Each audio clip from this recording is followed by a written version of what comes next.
Hey, everybody.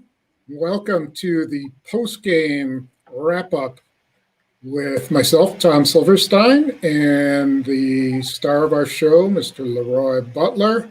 And boy, we just witnessed a old-fashioned butt kicking, huh? It was one-sided the whole way. I don't think anybody really saw it coming that way. Maybe Tom Brady did.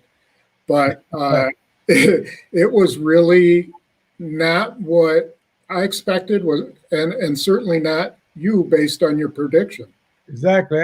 I think that's what the shocking thing. This is off a bye week. I mean, you would think off a bye week, everything would be sharp. But, I mean, just how the game started was typical Green Bay Packers. Are the only team in the league that scored on their opening drive in every game. And you went from 10-0 and possibly going up either 13 or 17-0, then the pick six, and then they scored 38 straight unanswered points. That's kind of a head scratcher in itself. But, Aaron Rodgers just didn't play his best game. I mean, that place has not been very kind to Aaron Rodgers. But remember, Tom, the Super Bowl is there. So that's got to be a place, if you believe in all these myths or whatever. But I think it's something that he just wasn't on this game. And whenever you're not on your game, because if I told you that Tom Brady going to throw for 166 yards and 2 touchdowns, you thought they get beat. But if I also told you Aaron Rodgers is going to throw for 160, you would think, oh, they got blown out and 2 interceptions, something he hasn't done in a long time. So if you're a Packer fan, I don't know how much it really disturbed you, but coming off a bye week, you would think that some fans are going to be frustrated.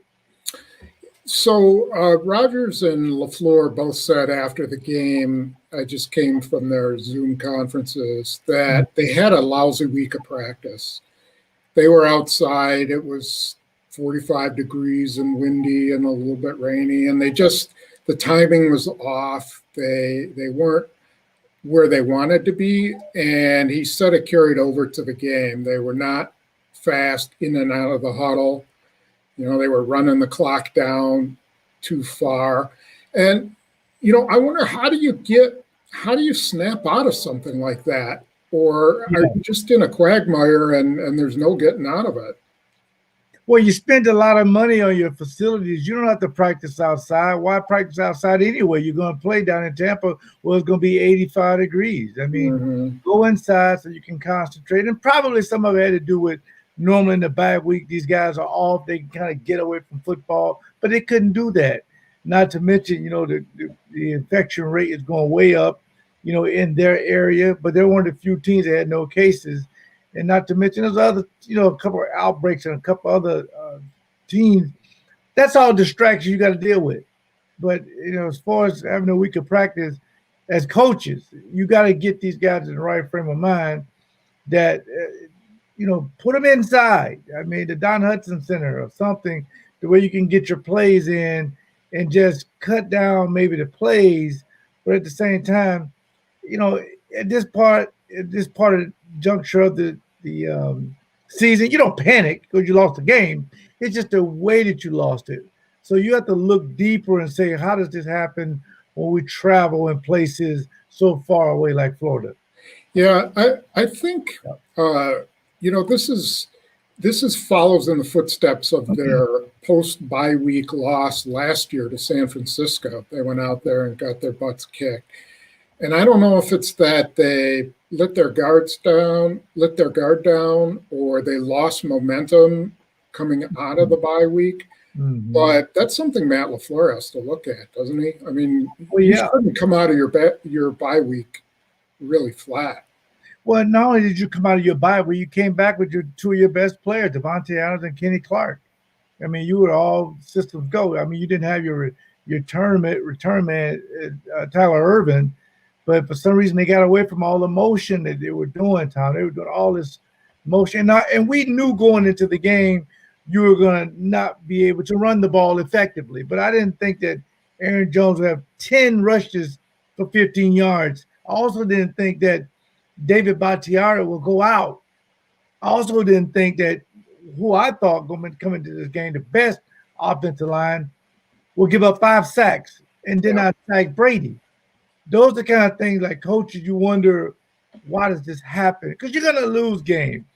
But the problem is you try to do it in a way that you felt like your team competed in all 4 quarters because the penalties, having 6 penalties, I think, and Tampa had none. And coming into the game, Tom, they were one of the worst teams in the league with penalties. Mm-hmm. Right. I don't think the Packers were ready for Tampa Bay's speed. I don't think they had faced a team with that kind of speed. Not at linebacker. No, and I'll tell you what. Yes, that's exactly what I was going to say. If you want to downplay the importance of inside linebackers, watch this game because those two guys controlled the line of scrimmage. They were in the backfield the whole night. It really says something about what you can do with speed at inside linebacker. No question. I mean, because Dominic Sue, I mean, those guys inside, they were very unselfish. They wanted to tie up the linemen and then to prevent the Packers getting to the next level to cut their linebackers off, especially on the toss plays. You know, that kid Bush, man, he was flying through there untouched. That can't happen when you have a zone blocking scheme. You got to get to the next level so you can always get a double team and the next guy go to the next level. That's the alleyway that you need. And pass protection to go along with that wasn't very good. It really wasn't. And I think that's why, Aaron Rodgers was running for his life sometimes, but sometimes he did have time to throw. And it seemed like to me, Tom, Devontae Adams had 10 targets. He really locked on to him on that pick six. He never looked the safety off or the corner off. He just looked there, threw it there, pick six, and it's gone. But in the next interception, something I never see with Aaron Rodgers, he threw it into traffic. And that's kind of put you behind where you want to be. But still, you were in the game when you went down 14-10. Yeah, apparently on that second interception, the formation was wrong.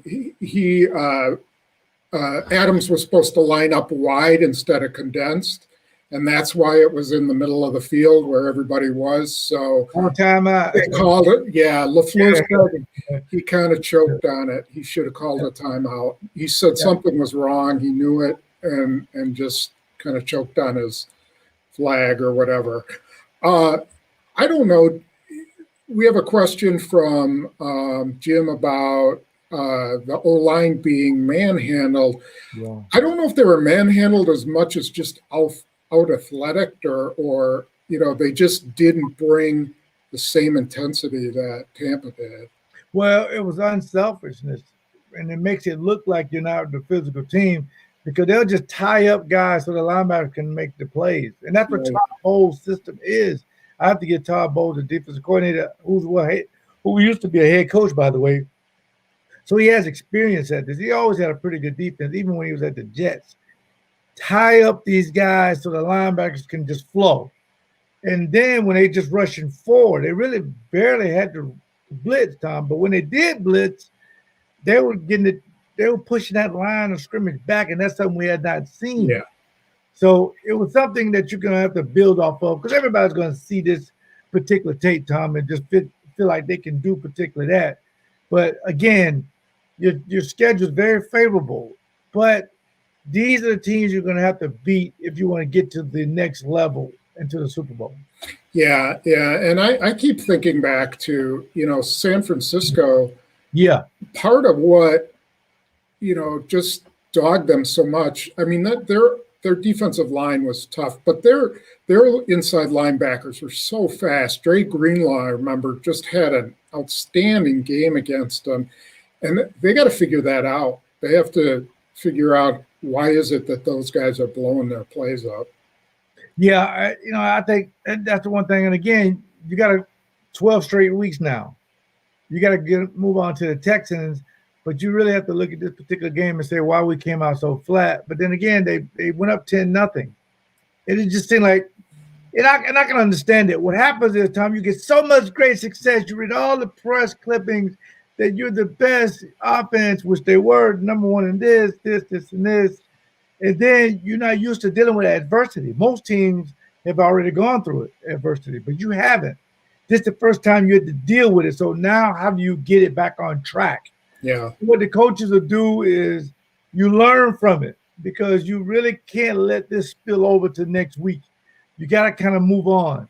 There's going to be a lot of reactions from the fans and social media. Don't engage in that. Let the media do that and let your fans do that. But Matt LaFleur has done a wonderful job up until this point, keeping his team focused. But there was one particular time you saw him get frustrated, using timeouts and maybe, not you see his team losing concentration. And you see him get frustrated. But there was some bright spots. Chris Barnes, to me, played his tail off. Montravius Adams, to me, played his tails off. But, Tom, I cannot go without saying Amos had a chance for 2 interceptions. Yeah. You got to catch him. That can change the complexion of the game. Oh. You need guys to step up. Yep. Brady's 4 out of 8 games throwing pick sixes. He's giving you opportunities. There were 3 balls in the air that could have been picked off. The other one, it took the one that went off the running back's hands and popped up in the air. But some athlete's got to get over there and get it. And the same with Amos. He should have had 2 interceptions. Yeah, you're 100% right. They do not turn the ball over. Yeah, and see that can hurt you. And you knew coming in your defense was average at best. But I think they were statistically like number 12 or 13, but the eye test. But you also knew you was getting Kenny Clark back. Maybe you could hold Ronald Jones under 100. That's his 3rd consecutive game going over 100. When they were able to run the football, that's the recipe. Run the football against the Packers once you get up, because that keeps Aaron Rodgers on the sideline. But for 4 straight series, Tom, they didn't get a first down. Yeah. So, and their offense just did not look real fluid. I don't know, because it was Tyler Irvin's not there to be the move guy. I don't know. But again, when you lock on to Devontae Adams, teams are going to just start to just double him anyway. You got to make other guys make them pay. Yeah. Yeah. Okay. We have we can kind of end on this note. Isaiah asks us if Tampa Bay is the San Francisco of 2020. I'm not sure about that. I don't know if they're as good as San Francisco was last year. Do you? That San Francisco team last year had a great defense. They were healthy. Jimmy Garoppolo only had to throw the ball 8 times. Brady threw some great passes to, Gronkowski, who's been nowhere to be found. So I wouldn't go that far yet, because that San Francisco team, went all the way to the Super Bowl. And I don't think this Tampa team, they got some holes. The Packers just weren't able to exploit it. So if they play these guys again, they got to take advantage of those opportunities, especially when Tom Brady throws you some picks. And Isaiah, I really don't think that Aaron Rodgers is going to throw 2 interceptions in the same game, one's a pick 6. Mm-hmm. So I think that may be the difference. Okay. Well, it was definitely a balloon bursting in South Florida. And, that happens. You're not going to win all 16 games. If you did, you wouldn't have these kind of games. Kansas City lost. It's just going to happen. So, but the key is, what do you learn from it? And, are you the team that is good enough to develop as the season goes on and come back and beat that team? And that's a good thing about LaFleur. He'll get his guys back on track, and they'll start winning again. But as players, you got to put it behind you. Now, fans and media, we're supposed to react like that. But I don't want the players to get caught up in the back and forth with fans about something negative. Just let it go. Mm-hmm. And just go talk to the team psychologist. I used to do all the time, dealing with people like you. I had to talk to somebody. I mean, it would help. But stay tuned. This week, we'll be doing 5 questions. We're going to check to calm down and break down the next team. And hope they get back on the winning track. But you look at the Bears, first place. I mean, yeah, tie for first.